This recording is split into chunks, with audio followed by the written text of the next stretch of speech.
네, 헬로우 차이나입니다. 한국투자증권으로 연결하죠. 이문선 주임입니다. 주임님, 안녕하세요.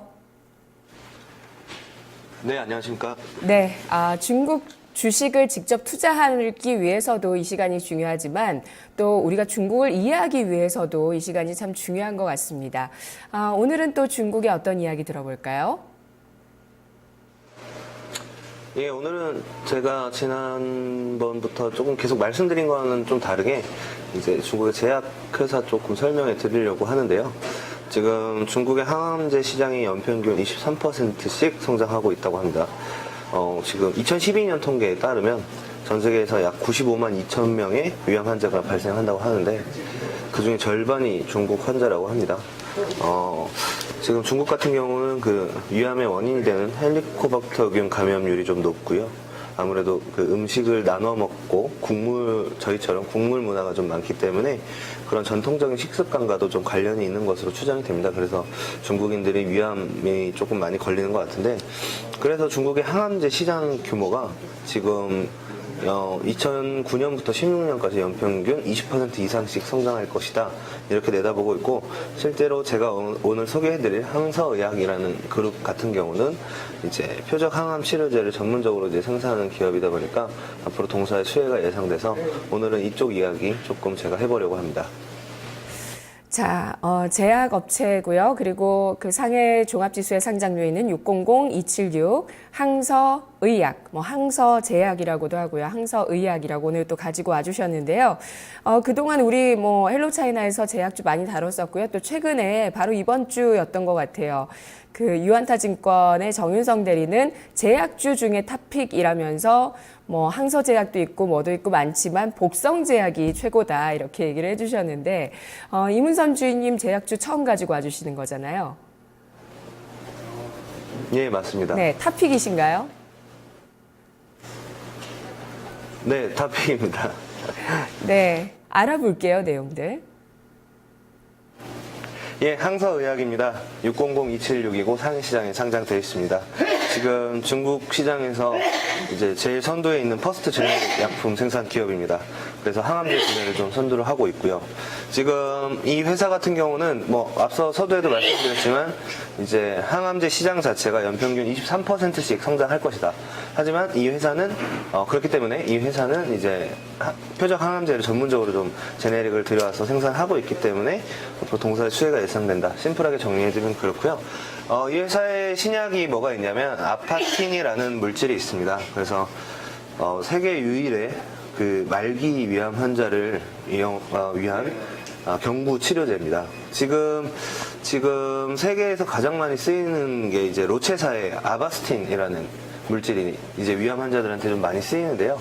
상당히 비싼 주사 치료제입니다. 그래서 환자들도 조금 복용이 어렵고요. 가격도 비싸고 이제 주사제다 보니까 쉽게 집에서 먹을 수가 없습니다. 근데 이 항서의학의 아파티니 같은 경우는 경부 치료제이기 때문에 상당히 그 항암 치료하면은 왜 다들 아시겠지만 항암 치료하면서 되게 힘들고 또 기간도 오래 걸리고 그렇게 어려움들이 좀 많은데, 이 아파티니 같은 경우는 그냥 경구로, 그러니까 먹으면 되기 때문에 그런 부분들에서 이제 그 표적 항암 치료제가 좀 발전해 나가고 있다, 이렇게 생각하시면 될 것 같습니다.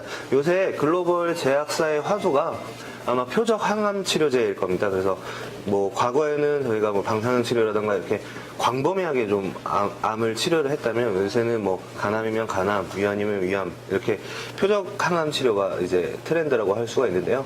최근에 그 국내에서 녹십자셀이라는 기업도 간암에 대한 그런 표적 항암을 시작해가지고 최근에 이슈를 주목을 좀 많이 받았던 걸로 제가 기억을 합니다. 그래서 앞으로 이 중국 시장에서 위암 환자가 상당히 많이 발생하고 있기 때문에 아파티니를 생산하고 있는 이 동사의 수혜가 좀 예상이 되고요. 매출 비중을 보시면 항암제가 대부분을 절반을 차지하고 있습니다. 그래서 43.5%의 매출 구성을 좀 보이고 있고요. 지금 중국 항암 시장 점유율 자체는 그렇게 높지는 않습니다. 그 글로벌 제약사인 로체사가 지금 1위를 달리고 있고, 이제 항서의학이 한 2위 정도 하고 있는데, 앞으로 이 중국 정부가 아파티니에 대해서는 의료보험은 지금 안 됩니다. 지금 항암 치료제 같은 경우는 의료보험은 안 되는데, 지방 정부에서 조금 보조금을 주는 형식을 좀 고려하고 있기 때문에 그래서 좀 암 환자들이 조금 더 쉽게 이 아파티니에 좀 접근할 수 있을 것 같아서 이런 지금 점유율 차이는 뭐 점차 좁혀지지 않을까 이렇게 좀 생각을 하고 있습니다. 그래서 동사 같은 경우는 주가가 장기적으로 계속 우상향하고 있습니다. 지금 뭐 상장하고부터 계속 우상향하고 있는데 밸류에이션 부담 지금은 있습니다. 이제 있지만 앞으로 이 항암제 시장에서의 그런 성장성을 따진다면 밸류에이션은 좀 상쇄될 수 있을 것 같고요. 올해 상반기 최근에도 국내에서도 한미약품이 되게 뜨거웠었는데 제약바이오주가 앞으로 한 번 더 기지개를 펴지 않을까 조금 이렇게 생각하고 있습니다. 네. 네, 이 항서제약의 핵심 이슈이자 모멘텀이 말씀해 주셨던 아파티니 이 위암 표적 치료제인데요. 이게 우리나라 분들, 위암 환자분들도 먹을 수 있습니까? 그리고 효능이 그만큼 좀 좋은지 이런 부분 알아볼까요? 약품 같은 경우는 예를 들어서 뭐 미국에서 정말 좋은 약이 나왔다. 이걸 국내로 들었는데 시간이 짧게는 3년, 길게는 5년 정도 걸린다. 그러니까 외국에서 이렇게 만들어진 약들이 한국으로 넘어오는데 시간이 상당히 많이 걸려요. 그래서 일단은 요거는 중국에서 개발된 신약이기 때문에 뭐 우리나라로 넘어온다 하면은 뭐 짧게는 5년 정도 이렇게 걸릴 것 같고요. 지금 항서의약 같은 경우는 사실 수출할 필요가 없습니다. 왜냐면 그 13억의 내수 시장을 갖고 있는 기업이기 때문에 지금 중국만 해도 위암 환자가 엄청나거든요. 그래서 굳이 수출까지 할 필요는 없고 자체적인 R&D 그리고 이제 글로벌 제약사들의 그런 신약 제네릭을 만들어서 그런 매출만 해도 상당하기 때문에 굳이 아파티니를 뭐 수출까지 할 필요가 있나 이렇게 좀 생각이 되고요. 지금은 뭐 제가 봤을 때는 자체 그 내수만 해도 캐파가 좀 딸리는 걸로 이렇게 파악하고 있습니다. 그렇죠. 당연히 그렇긴 한데요. 우리나라 분들도 이런 이제 새로운 약 같은 소식들은 또 참 관심 있게 보실 것 같아요. 정말 중국은요, 전 세계 기업들이 탐내는 시장입니다. 그런 시장을 갖고 있는 이 항서제약, 좀 기업 비교 한번 해볼게요. 이게 또 흥미로울 것 같습니다. 우리 기업들도, 우리 제약주들도 요즘 이제 R&D 투자가 결실을 맺고 있는 시기거든요. 신약들이 뭐 해외로 기술 이전이 되거나 이런 모멘텀들이 요즘 나오고 있기 때문에요. 어떤 기업과 비교해 주실 건가요?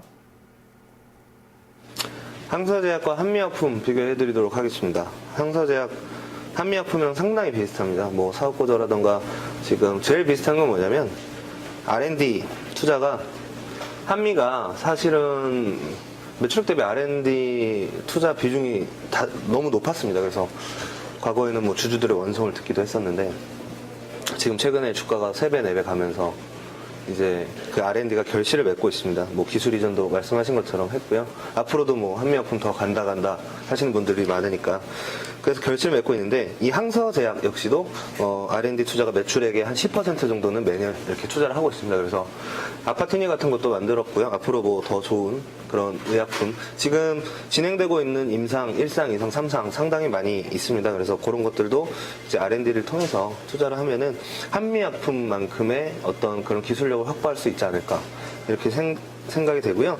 신약 개발 같은 경우는 한미약품이 지금 임상 진행하는 것보다 개수로만 따졌을 때 항서제약이 한 2배 가까이 됩니다. 한 30개 정도 되니까요. 그래서 2배 가까이 되기 때문에 어떤 뭐 R&D가 결실을 맺었을 때 성과도 더 클 수가 있겠죠. 그래서 지금 뭐 캐파 같은 경우는 한미약품한테는 약간 뒤집니다.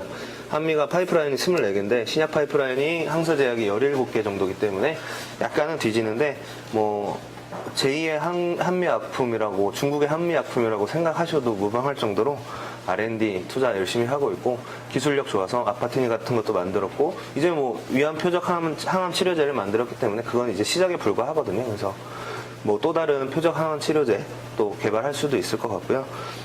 중국의 한미약품이다 이렇게 생각하시면 좋을 것 같습니다. 예, 주식 차원에서 비교를 했을 때 항서의약과 한미약품 어떤 쪽이 더 매력 있다고 생각하세요? 둘 다 너무 좋아서 우열을 가리기가 힘들 것 같습니다. 뭐 국내 시장 같은 경우는 지금 한미약품의 밸류에이션 논란 상당히 있는데 일단은 국내 기업에서 그런 정도 금액의 기술 이전을 성공했다는 것은 밸류 더 받아야 된다고 생각을 하고요. 항서제약 역시도 이제 물론 지금의 매출 비중은 중국밖에는 없지만 정말 뭐 획기적인 신약 계속 R&D 투자를 통해서 개발한다면 밸류에이션 더 받아야죠. 그래서 저는 뭐 지금 당장 고르라고 하신다면 실질적으로 성과가 나고 있는 한미약품을 추천하겠지만 장기적인 관점에서 어떤 잠재력을 보고 투자한다면 항서제약도 그에 못지않은 뭐 성장 가능성이 있다 이렇게 보고 있습니다. 결론은 둘 다 매력 있다는 말씀이시네요. 한미약품 현재 주가는 1.8% 하락을 하고 있습니다. 추가적으로 상승 여력이 있다는 쪽에 이렇게 또 증권가의 의견들이 많이 몰리고 있습니다. 앞으로 또 다른 모멘텀들 또 새로운 호재거리들 또 기대를 시장에서 하고 있는 모습이고요. 자, 그럼 항서의약 살펴보겠습니다. 아무래도 그런 항암, 위암, 표적 치료제 이런 모멘텀들, 기대감들 주가에 많이 녹아 있을 것 같은데 어느 정도인지 가격적인 전략과 투자 포인트 제시해 주시죠. 지금 PER이 제가 33.7배로 적었는데 한 36배, 7배 정도 가고요. 지금 뭐 동종 업체보다는 프리미엄을 받고 있습니다. 지금 뭐 한 50% 정도 밸류는 더 받고 있는데 이 밸류를 받고 있는 게 이제 신약 개발에 대한 어떤 기대감과 지금 그 말씀드린 아파티니의 매출 계속 증가하고 있기 때문에 그런 부분들이 좀 녹아 있는데요. 항서의약 같은 경우는 영업이익률 높습니다. 지금 뭐 계속 두 자리를 유지하고 있고 ROE 역시 그렇고요. 그 다음에 이 항서의약이 R&D 해서 약만 잘 만드는 게 아니라 영업도 잘 합니다. 어떤 영업이냐면 글로벌 제약사들의 그런 신약을 최대한 빠르게 제네릭을 만들어서 또 중국에 유통을 하고 있거든요. 그래서 타사에 대비해서 뭐 파이프라인도 중국에서 어느 정도 많이 갖추고 있고 어떤 그런 제네릭에 대한 그 영업도 잘하기 때문에 안정적으로 좀 실적이 성장될 수가 있습니다. 최근에는 뭐 국내에서도 요새 그 비아그라 제네릭 같은 것들이 나오잖아요. 그런 식으로 발빠르게 좀 제네릭 약품들을 퍼스트 제네릭이라고 하죠. 그것들을 출시하고 있어서 실적은 좀 안정적으로 계속 성장할 것 같고요. 지금 R&D 또 열심히 하고 있기 때문에 그 밸류에이션은 계속 줘도 된다. 근데 이런 회사들이 있어요. 제약바이오 투자할 때 유의해야 될 점이 사실은 뭐 매년 적자고 뭐 매분기 적자고 이런데도 상당히 뭐 높은 밸류에이션을 받는 것들이 있거든요. 근데 하지만 이 항서제약 같은 경우는 실적이 성장을 하고 있음에도 불구하고 이제 R&D 투자를 계속 통해서 뭔가 더 점프업 할 수 있는 거를 찾고 있기 때문에 안정적인 제약 회사다 이렇게 좀 제가 말씀을 드리고 싶어요. 그래서 차트 보시면 뭐 최근에는 사실 중국 종목들 차트 열어보면 다 이런 모양입니다. 그래서 이런 모양인데 매수가는 현재가로 보고 좀 장기적으로 목표가는 75위안 그 다음에 손절가는 50위안 정도 책정했습니다. 네, 알겠습니다. 내용 잘 들었습니다. 고맙습니다. 네, 감사합니다. 네, 오늘 또 중국의 제약주를 알아봤습니다. 최근, 그러니까 개편 이후에 지금까지 헬로차이나에서 제약주 하면은 이렇게 딱 두 가지 파로 좀 크게 나뉘는 것 같아요. 항서제약파와 복성제약파 이렇게 나뉘는 것 같습니다. 항서제약은요, 이렇게 위암 표적 치료제가 부상하고 있다는 점, 지난 3월에도 또 이베스트 투자증권의 허태영 대리가 추천을 해주기도 했었고요. 복성제약 같은 경우는 그런 이제 약품 개발뿐만 아니라 의료기기나 의약유통, 병원 사업까지 이런 토탈 의료 서비스를 하고 있다는 점이 강점이 되고 있어서 이쪽을 투자해야 된다라고 보고 있는 시각, 또 헬로우차이나 출연자분들 이렇게 두 가지로 크게 나뉘는데요. 참고로 3월에 추천했었던 매수 가격이 42.8위안이고요. 목표 주가가 45.1위안이었는데 이를 훨씬 뛰어넘어 있는 상황이죠. 지금 매수가가 56.6위안이 나왔습니다. 그만큼 그동안 지속적인 상승세를 보여줬는데 더 장기 투자를 한다면 이문선 주임은 75위안까지 가능하다고 내다보고 있고요. 손절가를 50위안으로 제시를 했습니다. 정리를 하자면 이 항서의약, 신약과 제네릭 이 둘 다 개발 능력과 영업력이 탁월하다고 보고 있고요. 실적의 안정적인 성장성과 성장 잠재력, 이 성장 잠재력은 중국의 시장과 또 R&D 투자 규모 이것을 통해서 보고 있는 건데요. 이런 부분들 긍정적이라면서 앞으로도 고 PER이 가능한 그런 성장주로서의 주식이다라고 평가를 해주셨네요. 헬로우차이나 항서의약, 항서제약에 대해서 알아봤습니다. 자, 지금 토마토TV 0221283388번 전화 주시기 바랍니다. 오늘 목요일장까지 0.5% 내외의 양대지수 하락폭을 보여주면서 또 투자자분들 조정장에 들어오면서 종목 고민들 많으신데요. 오후 4시 종목 카운슬러에서 3분 카운슬러가 시청자 여러분 단 한 분 종목을 진단해 드립니다. 4시 바로 진단을 해드리니까 지금 전화 주셔서 미리 그 기회에 잡아보시기 바라겠습니다. 2128-3388번 전화 주세요. 마켓 이막 2장 잠시 후 이어집니다.